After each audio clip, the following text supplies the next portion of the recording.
Hi, welcome to SBR Sports Picks. My name is Peter Loshak. We are talking right now with Joe Gavazzi from JoeGavazziSports.com. It's Week 10 in college football, and today is Thursday, November 2nd, and we're going to look at a very interesting matchup from a handicapping perspective right now.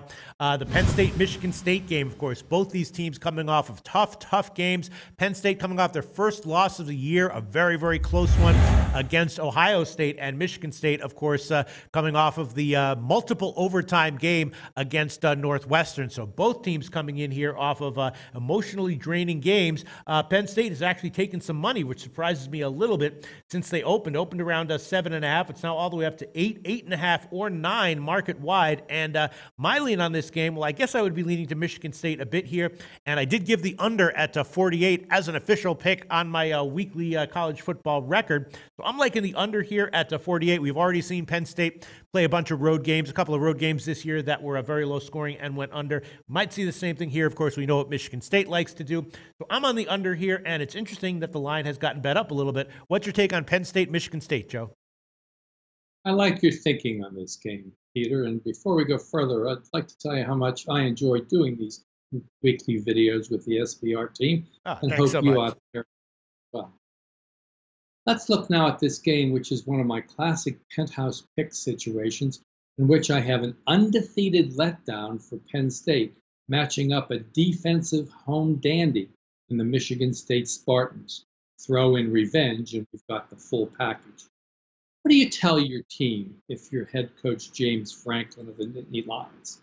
They had a double-digit lead in the fourth quarter, blew the lead and the game, and now come in ranked number 7 in the first ranking polls for college football, when you would have been probably 2 or 3 had you not lost this game.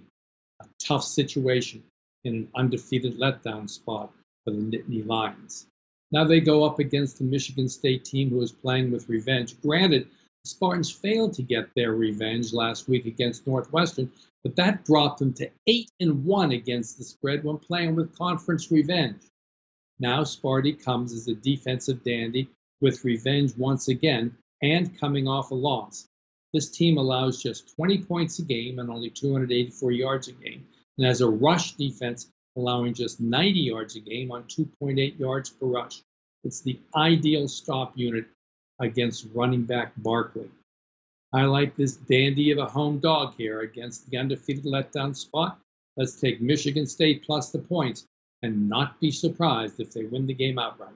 Yeah, it's definitely gotten bet up, and the market is all over the place. 8, 8.5, 9, and even a 9.5 is available market wide right now. BetOnlineSportsBetting.ag all the way down at 8, bunch of places at 9, and Heritage all the way up at 9.5. So we'll credit you with Michigan State plus 9.5, minus 110. Get the cover against Penn State. Thanks so much, Joe. Very nice analysis there and breakdown. Tell us what you do at JoeGavazziSports.com. Hey, before I get into that, Peter, very briefly, out of all those lines that are jumping around, which line do you respect the most? Which house do you respect the most in those lines? Oh, you're asking me? Yeah. I respect, actually, I respect them all kind of equally. And a lot of times they are, opposing. There's a lot of times when the Greek and Pinnacle have opposite leans on a game. You'll see a game where the line is 8. Greek has 7.5. Pinnacle has 8.5. And so a lot of times those leans definitely disagree. So, when they disagree, I really don't have a preference on one or the other. When 2 of them or more agree, then I will tend to take that very seriously. So from a line reading perspective, you don't really have any advice for the viewers out there?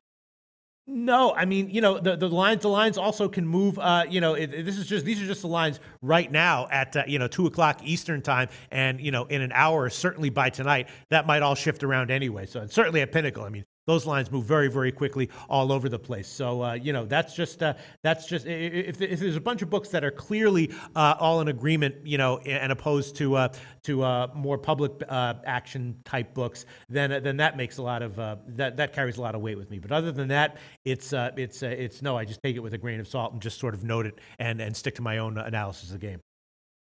And staying with that same line of thinking, are there any houses opening lines that you respect more? Nope, all pretty much sort of similar, Joe. I mean, they're all interesting. I respect them all, but not necessarily one over the other. Obviously, BetOnline has a very early opening line, so there can be some very soft lines there. Pinnacle, opens their lines a lot later because they're a lot more cautious. So the Pinnacle opening line is, I think, the one that I would usually use to say that this is where the market opened. But no, there's no particular opening line that I look for either. Thank you. And on behalf of the clients, I thank you as well. All That right. site is joegavazzisports.com. Check out In the News there and read all about November knockout promotion. Okay, thanks, Joe. Hey guys, thanks for tuning in to our channel. Now, we've put a lot of work into producing all these free videos, so please help us out and keep all our content free for you forever by simply liking, sharing, commenting, and subscribing. Now, not to mention, a visit to our industry-leading website will warm the hearts of all our SBR employees, especially myself. Now, the links are over there to the left, so do check those out. Thanks for watching.